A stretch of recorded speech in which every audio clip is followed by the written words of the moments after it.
वालेकुम स्टूडेंट्स। आज जो हम टॉपिक पढ़ रहे हैं वो है डबल कोसेट डिकम्पोजिशन।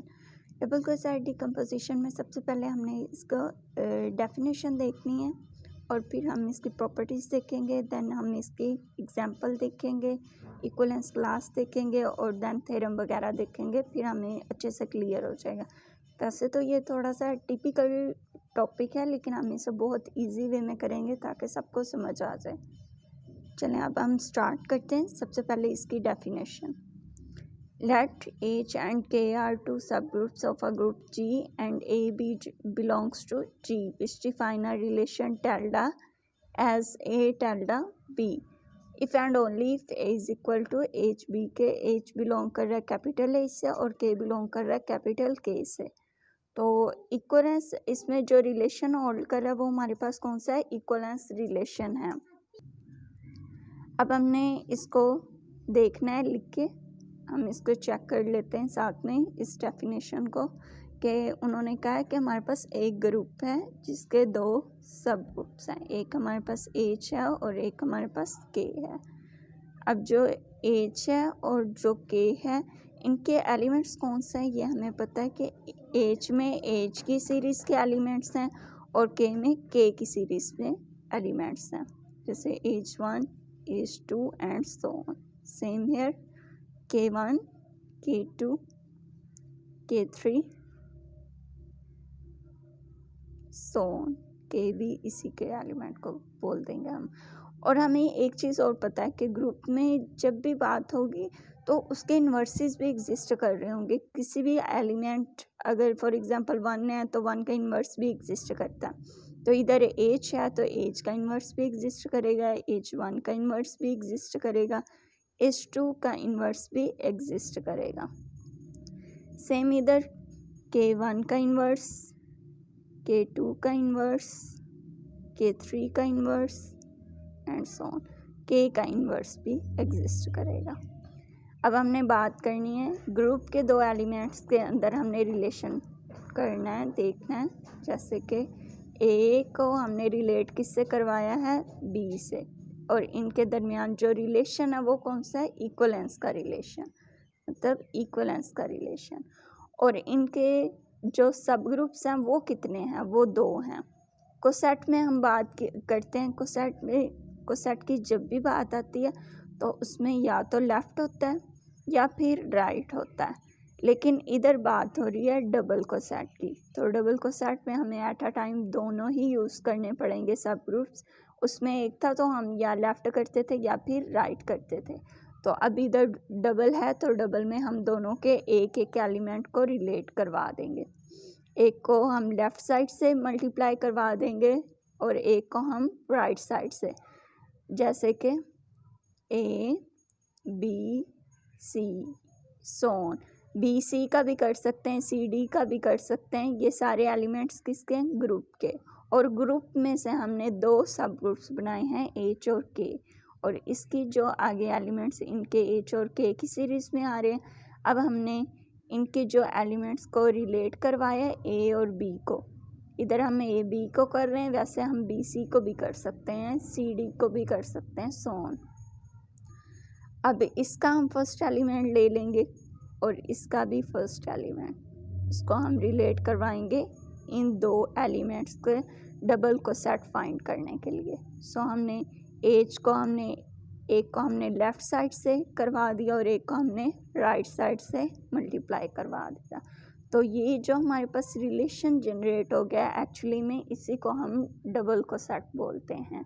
और एक और चीज़, ग्रुप में या तो हम अंडर मल्टीप्लिकेशन काम करते हैं या फिर अंडर एडिशन काम करते हैं।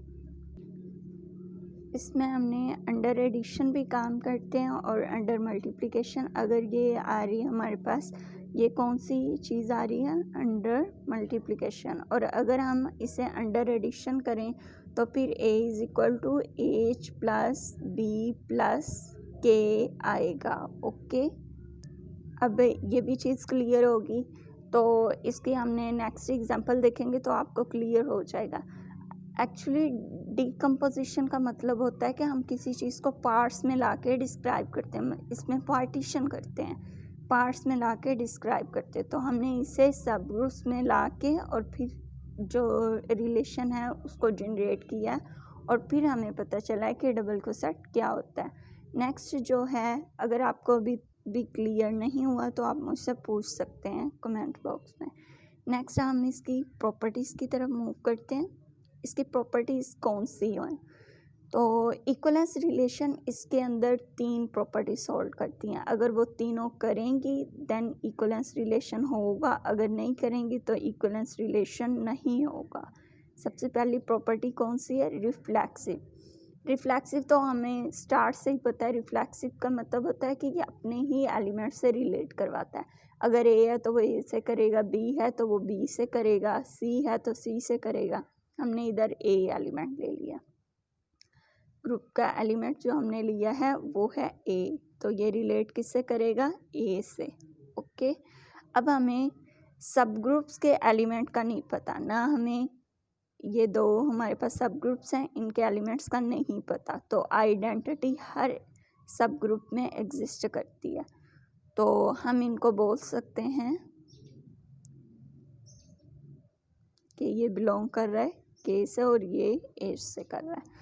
तो अब हम इसे बोल सकते हैं कि आइडेंटिटी जो है ये ए की जगह हम दोनों को जैसे मल्टीप्लाई करवाया था ऊपर, तो सेम इधर हमने जब रिलेशन फाइंड करना है ए का, तो हम क्या इसका एक एलिमेंट ले लेंगे। उधर हमने एच लिया था लेकिन हमें इधर पता नहीं है, तो हम इधर से आइडेंटिटी एलिमेंट ले लेते हैं ई, और इसका भी ई, तो ये ए इज इक्वल टू ए आ गया, क्योंकि आइडेंटिटी का मतलब क्या होता है? 1, तो वो उसके साथ ए ही आ जाएगा, इक्वल आ गया। तो इसका मतलब है ए जो है वो रिलेट कर गया ए से, रिफ्लेक्सिव प्रॉपर्टी होल्ड कर गई है, रिफ्लेक्सिव प्रॉपर्टी होल्ड कर गई। देन हमने सिमेट्रिक की बात करनी। सेम हेयर, सिमेट्रिक में हमने सिमेट्रिक क्या करते हैं? सिमेट्रिक में हमने ए को जो है रिलेट करवाना है बी से और बी को जो है रिलेट करवाते हैं ए से। ये लाजमी होता है, अगर ए बी से कर रहा है तो बी को ए से करना होगा। और फिर ए जो है, सबसे पहले तो हम इसकी बात करते हैं, ए जो है वो बिलोंग कर रहा है बी से, तो ये हमारे पास रिलेशन है। तो हम इधर से बी की वैल्यू निकाल रहे हैं। बी की वैल्यू जब हमने निकाल ली है तो ये एच इन्वर्स इधर आके इन्वर्स के इन्वर्स हो गया, तो हम इसे बोल सकते हैं कि बी, ये चीज़ हमने इधर पढ़ी है कि इन्वर्सिस भी एग्जिस्ट करते होते हैं, तो ये सारे किसके इक्वल होते हैं? एज के, तो हम इसे बोल सकते हैं B inverse A. Same hair,